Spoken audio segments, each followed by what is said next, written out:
Bismillahirrahmanirrahim. Assalamualaikum warahmatullahi wabarakatuh. Kembali lagi di channel Sumber Dakwah Official. Nah, gue yakin beberapa hari terakhir ini, terkhusus warga negara bagian Abah, begitu juga warga negara bagian merah, saya yakin banyak yang gak darah.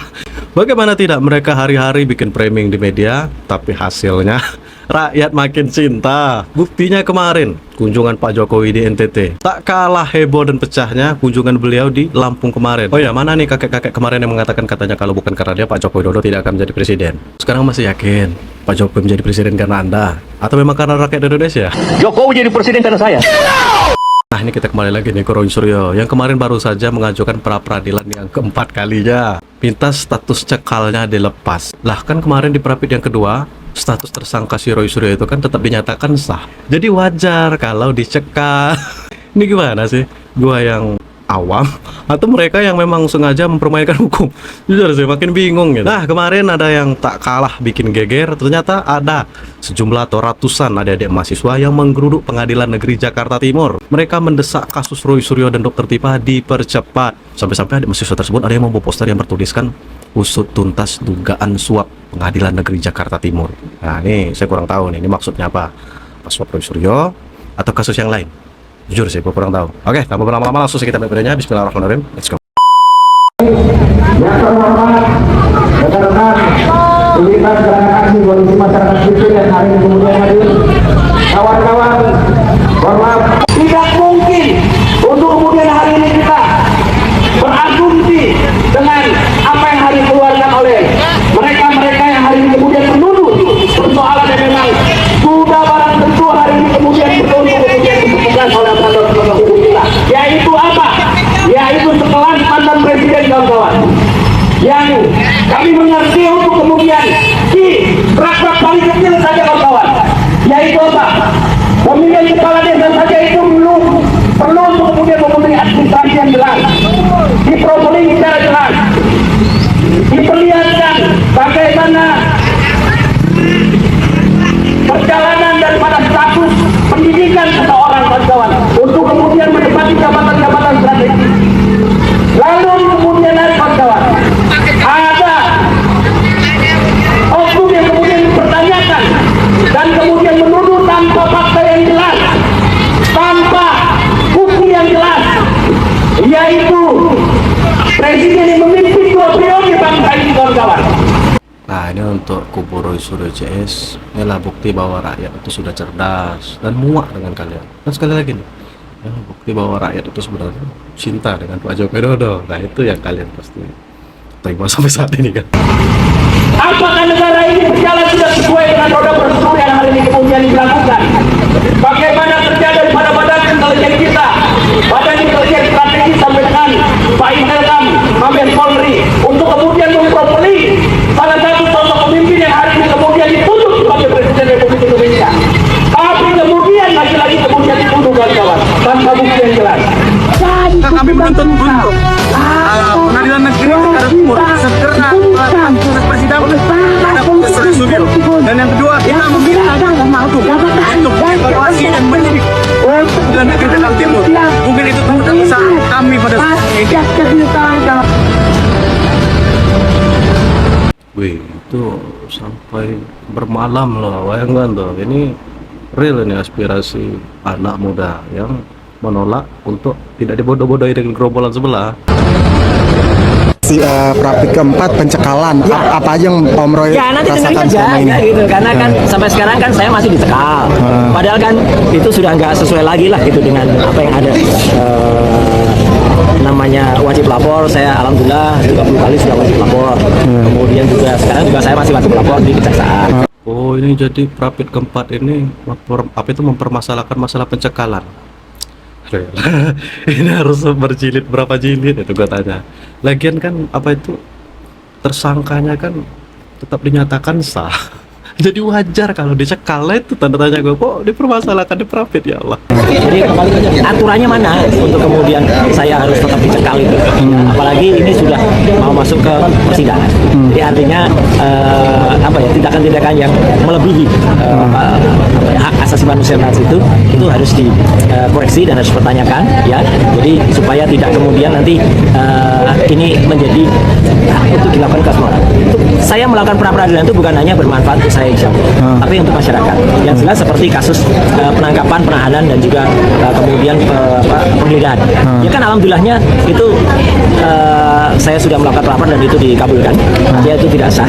Itu kan nanti kepolisian atau nanti aparat yang lain itu kan pasti akan berusaha sangat hati-hati dalam melakukan penahanan, penangkapan untuk yang lain ya. Kalau itu misal teroris, kalau itu misal penjahat yang besar gitu, nggak apa-apa. Tapi kalau hanya untuk kasus seperti saya, hanya kasus fitnah dan pencemaran nama baik, kok penangkapannya kayak gitu, penahanannya kayak gitu. Tapi mungkin kerugian apa yang Om Roy alami selama pencekalan? Oh iyalah, ya jelas lah. Saya terus terang, sebenarnya ada rencana waktu itu mau melakukan ibadah.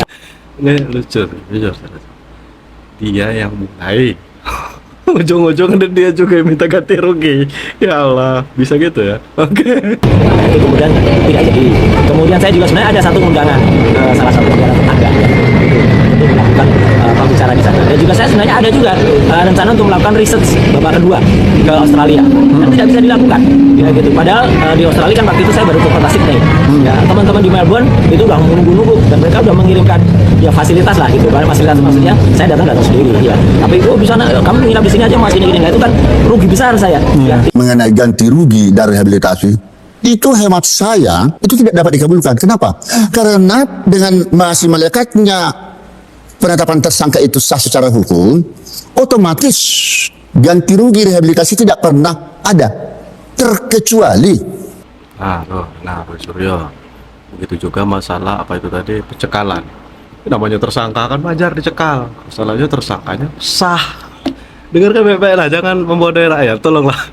kalau tidak sah penetapan tersangka, maka barulah rehabilitasi dan ganti rugi itu dapat dikabulkan.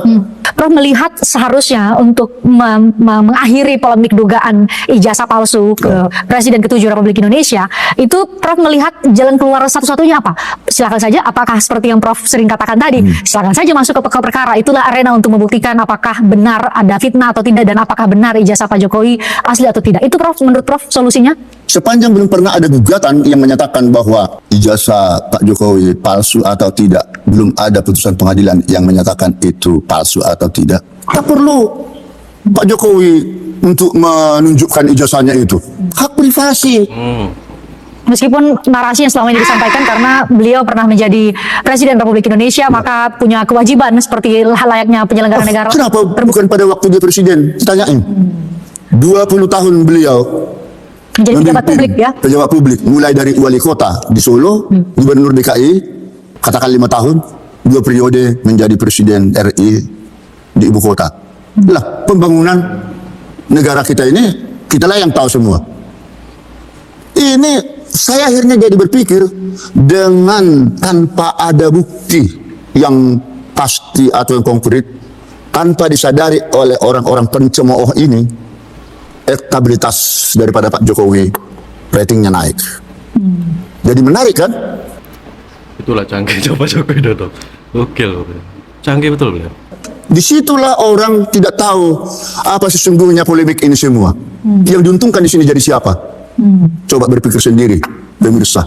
Karena itu saya minta, tanpa ada bukti fakta yang dapat diyakini, jangan pernah menjolimi, ya, merusak nama baik seseorang, karena akhirnya dia sendiri yang jadi tertimpa musibah itu nanti. Melihat saya seperti ini ya, dijadikan tersangka gara-gara ijazah itu. Tapi kecil Mas Eko ini untuk menyatakan kebenaran itu Mas Eko atau bukan? Saya bukan, saya nggak pernah. Saya nggak apa. Oke, saya punya beberapa kawan yang mengatakan Ya udah nggak apa-apa. Itu masalah yang saya. jadi suruh jaga Mas Eko. Harus Mas Eko ngomong. Memang kasus ini kan bukan kasus Nah, ini langsung ketemu dengan Eko Sulistyo kan yang dituduhkan si Rustam. Tuh buktinya nih. Orang yang menuduh tanpa bukti ujung-ujungnya panik sendiri tuh. mengaku geger. Itu hak Mas Eko dan itu harus ngomong seperti itu. Tapi saya melihat dari kawan-kawan yang marah itu, saya punya kawan-kawan yang memang menurut saya artinya ini kasus ini mau seperti apa? Ini nanti mungkin kalau memang masuk persidangan saya akan buka nama-nama itu yang memang juga sangat dekat dengan Eko, dengan Eko sendiri. Karena ini melibatkan saya dan saya perjuangkan diri saya sendiri. Bukan masalah saya aja, ini masalah bangsa. Ketika ada presiden tadi statement Mas Eko sangat penting buat saya untuk demokrasi menyatakan tidak perlu ijazah. Ini akan mengagetkan saya. Artinya Mas Eko memang saya diduga kuat ya ikut andil dalam pembuatan itu. Ya, itu kan ada melakukan proses itu dan sudah melaporkan kan. Nah, saya yang merasa dituduh, saya merasa bahwa itu bukan saya yang melakukan. Laporkan balik saya. Kenapa? Laporkan balik kalau memang itu. Kok laporkan balik? Kan saya diundang di sini aktivis. Artinya saya sebagai aktivis, saya nggak akan melaporkan kayak gitu. Kenapa enggak? Aneh kok malah nyuruh orang melaporkan diri. Ini kan memang betul orang yang itulah memang sengaja mencari perkara kan bos. Ini ngomongin Mas Eko, kalau memang Mas Eko tidak, bagus dilaporkan saya. Loh enggak, ngapain saya harus mencederai orang gitu loh untuk melaporkan balik? Saya nggak pernah merasa misalnya nggak merasa membuat, silahkan Anda sudah melaporkan, di sana pasti akan diuji kan, di sana kan pasti akan diuji saksi-saksi Anda dan sebagainya. Toh misalnya itu nggak terbukti, saya pun nggak akan menuntut Anda, saya nggak akan melaporkan balik. Saya kira itu ya. Kenapa enggak? Saya gitu. Ya itu prinsip, Bung. Ya. Saya nggak akan melaporkan, Bung. Saya tadi udah salami, saya nggak akan Saya ada. adiknya Nuku. Oh, Mbak Anu, Saya Rizka, saya istrinya Rizka. Saya nggak akan melapor. Apa namanya? Saya kan lulus tahun ini ya. Jokowi melaporkan. Ya. Punya kelihatan betul lah dari muka si Rustam itu panik. Ya Allah. Ya. Jadi saya harus ada perlawanan. Betul. Nah, ini kan semua kan awalnya kan dari Egi ya. Sampai ada laporan pajak. Nah, kita ini saya sama abang saya kita harus di tengah. Nggak mungkin yang kita balik lagi. Kita harus maju. Nah, tapi kita juga mesti ada perlawanan dong. Nah, jadi banyak teman-temannya Bang Nuku yang akhirnya nih yang buat nih si ini juga maaf Ya udah nggak apa-apa kan. Saya gitu kan. Iya.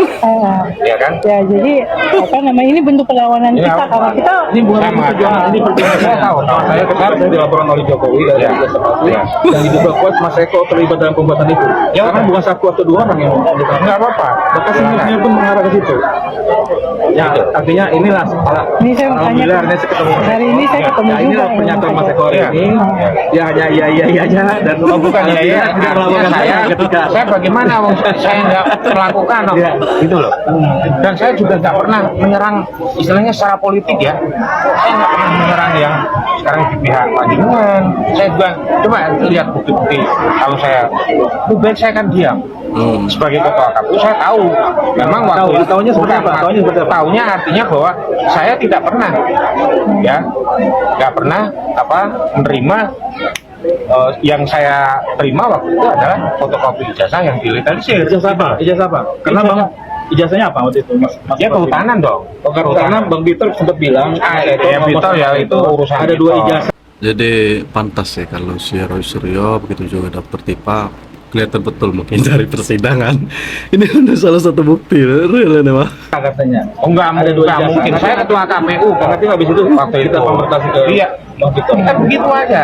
Oh ada anunya dia mau ngomong apa aja bisa. ini kan perspektif Mas Iya, juga iya. ya gitu Dan kan. Anda lihat bukan tadi saya sudah saya betul. Oh saya berpisah jalan juga dengan Pak Jokowi. Kira-kira begitu Pak. Ya kan? Sudah tutup buku sudah. Udah tutup juga. Artinya gini, saya dengan Mas Eko ini kawan abang saya. Ya, tahu, tapi saya ini tahu. perjuangan saya untuk membela diri saya. Ya. Sampai mati pun saya akan bela diri saya. Ya, Sampai ya. titik darah Harus penghabisan. dong. Harus. Siapapun lawannya saya bela untuk kepentingan saya. Ya. Saya nggak peduli siapa. Kan kelihatan kan Emang dasarnya tuh kebencian, walaupun salah masih tetap ngeyel, ngotot, pokoknya kelihatan betul ini kebencian ini lantasan. Mau SK PKI itu bukan tuh urusan lain, ya kan? Tapi ini untuk perjuangan saya dan keluarga saya. Tanya bilang begitu sama Mas Eko. Ya, kita hidup itu kita hak jadi Mas Eko untuk membangga nggak bisa hidup. apa-apa, nggak bisa kerja, nggak bisa apa. Saya juga ya bersyukur ketemu Mas Eko hari ini. Ya. Nah, kedepannya kita lihat proses-proses selanjutnya. Ya. Terima kasih. Oke. Terima kasih. Bro, negara ini tuh bukan grup WhatsApp yang bisa seenaknya nge-kick orang. Ada yang bilang Prabowo harus pecat Gibran. Tunggu dulu. Emangnya presiden bisa langsung pecat wakil presiden? Jawabannya tidak. Coba buka Undang-Undang Dasar 1945 Pasal 7A. Wakil presiden hanya bisa diberhentikan kalau terbukti melakukan pengkhianatan terhadap negara, korupsi, penyuapan, tindak pidana berat lainnya, perbuatan tercela, atau tidak lagi memenuhi syarat sebagai wakil presiden. Lagian itu wakil presiden itu dipilih rakyat loh, bukan ditunjuk presiden. Jadi mohon dimengerti, walaupun Anda sakit hati kan. Belum selesai. Pasal 7B juga mengatur prosesnya harus lewat DPR, diperiksa Mahkamah Konstitusi, lalu diputuskan oleh MPR. Artinya apa guys? Surat terbuka bukan surat pemecatan, opini bukan putusan hukum. Jadi kalau ada yang menggiring opini seolah presiden tinggal bilang Gibran dipecat, maaf, itu bukan cara kerja konstitusi Indonesia. Silakan berbeda pendapat, silakan mengkritik, tapi jangan sampai opini mengalahkan fakta. Karena negara ini berdiri di atas UUD 145, bukan di atas tekanan politik. Ribuan warga memadati kawasan pantai LLBK Kupang, Nusa Tenggara Timur untuk menyambut Presiden ke-7 Republik Indonesia, Joko Widodo. Kehadiran Jokowi dalam rangkaian kunjungannya ke Nusa Tenggara Timur guna menyaksikan karnaval budaya dan prosesi adat. Dalam kesempatan ini, Jokowi menerima penobatan sebagai saudara atau sesepuh dari 9. Gue yakin mungkin berapa hari terakhir ini kerumunan sebelah itu gak nafsu makan, mungkin ada yang tensi darahnya naik kan. Kita kurang tahu. Raja kerajaan di Pulau Timur. Penobatan ini merupakan bentuk penghormatan dan apresiasi dari para raja adat atas perhatian serta berbagai kebijakan Jokowi yang berdampak bagi kawasan timur Indonesia. Selamat untuk Bapak Jokowi sudah dinobatkan sebagai sesepuh para raja di NTT. Wow, saya sebagai rakyat sangat bangga karena Pak Jokowi jasanya luar biasa kepada Indonesia sampai dinobatkan sebagai sesepuh para raja. Bapak Presiden Prabowo jangan iri ya kalau Pak Jokowi dinobatkan sebagai sesepuh para raja ya. Bapak Presiden kapan ya? Kasihan loh. Seharusnya Pak Presiden juga dikasih gelar itu ya kan. Ternyata Pak Jokowi itu begitu dicintai oleh masyarakat Indonesia, begitu disayangi, begitu dihargai. Waktu itu ke Lampung juga dikasih gelar, ke NTT dikasih gelar, ke sana kemari dikasih gelar. Pak Jokowi, kalau Bapak Jokowi ke Jawa Timur, saya akan kasih gelar. Gelar apa ya kira-kira kalau ke Jawa Timur ya? Cak Jokowi atau apa ya? Pangeran apa? Kalian masyarakat Jawa Timur deh komen kalau Pak Jokowi ke Jawa Timur kasih gelar apa di komen. Pak Jokowi top. Ya bapaknya Mas Wapres. Kirain ombak di Lampung itu cukup menakutkan, tapi ternyata ombak di NTT lebih mengerikan. Para pembenci, orang-orang yang beda politik, orang-orang yang berseberangan dengan Bapak Jokowi, kali ini sulit untuk diselamatkan. Dimulai dari anak-anak, remaja, dewasa, bahkan juga lansia, tumpah ruah untuk menyambut kedatangan Bapak Jokowi, dan mereka mengatakan, Bapak Jokowi pulang kampung. Seketika orang-orang yang beda haluan mulai menyadari kemampuan dan daya tarik Bapak Jokowi di luar ekspektasi. Ini bukan kebetulan. Ada cinta dan perhatian yang ditanamkan Bapak Jokowi kepada NTT. NTT punya rasa yang susah untuk dibeli. NTT bisa membedakan mana-mana orang yang bisa bertindak dengan hati, mewujudkan sebuah perkataan, bukan elit politik makin kejar-kejaran. Yakin gua sumpah. sekedar memberi janji, tapi juga memberi bukti. Warga NTT menempatkan Bapak Jokowi di dalam hati, sementara yang lain ditaruh di dalam panci. Salam akal waras. Sampai kapan kita melawan dia? Saya kehabisan kata-kata. Apakah betul ada orang sekuat dia? Anda bisa bayangkan.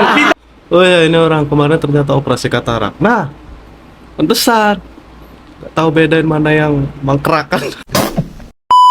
Kalau ada pemimpin, apalagi pemimpin tertinggi di Republik ini dengan persoalan, dengan hal permasalahan yang berkaitan dengan keabsahan ijazah, kemudian datang ke NTT, saya kira itu hal yang kurang menjadi contoh. Untuk kader nenek yang satu ini, rakyat tuh cerdas, Pak. Gak usah lah mempermasalahkan masalah ijazah. Sampean sudah menikmati kejayaan Pak Joko Widodo dengan mengusung Pak Joko Widodo dari Solo, DKI sampai Presiden 2 periode. Sekarang beda haluan langsung menyerang ya. Gak cerdas, tahu betul lah. Yang baik untuk anak-anak muda, untuk orang tua, untuk kebanyakan masyarakat NTT. Untuk itu saya kira berpikir ulanglah untuk mau ke NTT dengan catatan persoalan-persoalan yang selama ini masih menggantung. Oh ya, kemarin ada spanduk penolakan dan itu bukan pakai sablon tapi yang sekedar pakai pilok. Jangan-jangan itu tadi. Jokowi izin, ini baru masyarakat Lebak yang asli, bukan yang di spanduk. Saya driver Jalupang siap menunggu kedatangan Bapak Joko Widodo. Pak Jokowi mohon datang ke Lebak. Kami kangen Pak Jokowi. Aku warga Kecamatan Cikulur, Kabupaten Lebak, kangen terhadap Pak Jokowi. Kecamatan Bincang, Kabupaten Lebak, saya kangen Bapak Jokowi. Saya rindu banget Jokowi. Kapan Pak Jokowi ke sini? Bapak Jokowi kapan ke Kabupaten Lebak? Saya sangat menunggu kehadiran Bapak Jokowi ke Lebak, Rangkas Bitung. Bukan lagi presiden, tapi lihat yang terjadi pas dia turun dari pesawat.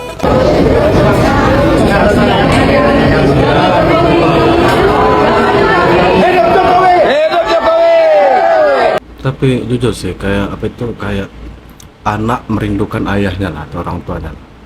Ya seperti ingin mencurahkan keluh kesah selama ini kan. Yang jelas inilah sosok pemimpin yang memang betul berjasa, pasti akan dicintai langsung oleh rakyat sendiri. Hidup Jokowi!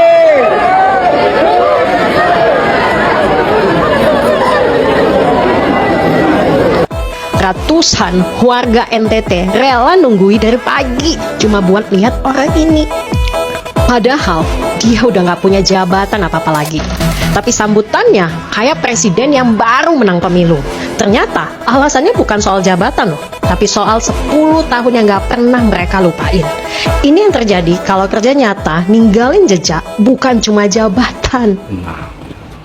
Biyen ya zamane Pak Jokowi iki. Titik-titik saya resmikan jembatan, saya resmikan jalan tol, saya resmikan bandara, saya resmikan pelabuhan, saya resmikan rumah sakit, saya resmikan Renorno kompensasi. Saiki sing enek, saya dapat laporan,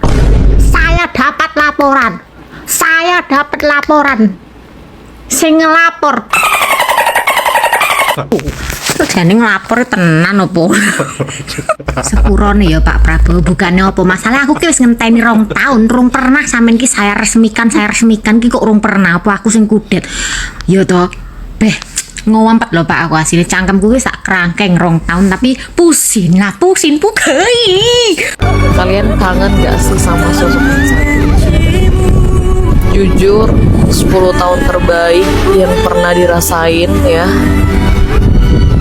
Gak ada huru hara, seras aku tuh gak ada huru hara ya, terlepas daripada hatersnya Bapak Jokowi. Tapi di hati mana itu termal kalau nggak karena saya Pak Jokowi menjadi presiden, ya Allah, terngiang-ngiang pokoknya. gue tuh Bapak Jokowi banget ya. Dan gue tuh salah satu orang yang gak tertarik banget buat ngejar-ngejar artis. Salah satu orang yang gue excited banget buat ketemu yaitu Bapak Jokowi. Dulu pernah datang di daerah gue. Dan itu tuh kayak bangga banget, haru banget bisa lihat Bapak Jokowi. Sama gak sih?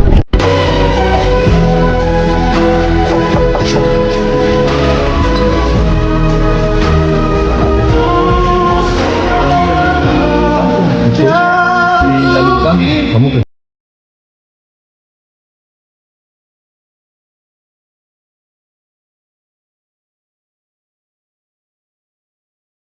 wajar sih kalau rakyat itu susah melupakan beliau. Ini pokoknya entah kapan kita dapat presiden seperti ini lagi kan, jujur. Ya. Nah, pokoknya untuk Roy Suryo udah lihat tadi kan betapa rakyat Indonesia masih mencintai Pak Joko Widodo. Dan sudah didengarkan dari penjelasan mantan hakim, ya jasa itu ya sebuah privasi. Ngapain harus ditunjukkan? Apalagi orang itu yang memang sengaja ingin menjatuhkan Pak Joko Widodo. Pokoknya dah, rakyat sekarang sudah cerdas. Apalagi itu tadi salah satu kader berusaha ingin memframing, ingin menyudutkan Pak Jokowi. Rakyat sudah cerdas, Pak. Kemarin kemana aja? Yang jelas kalau partai yang ngono tak relevan lah. Apalagi mempermasalahkan ijazahnya Pak Jokowi Widodo. Nah, pokoknya saya akhiri. Salam cerdas, salam waras. Tentunya selalu jaga rukun aman persatuan Indonesia. Wabillahi taufiq wal hidayah. Wassalamualaikum warahmatullahi wabarakatuh.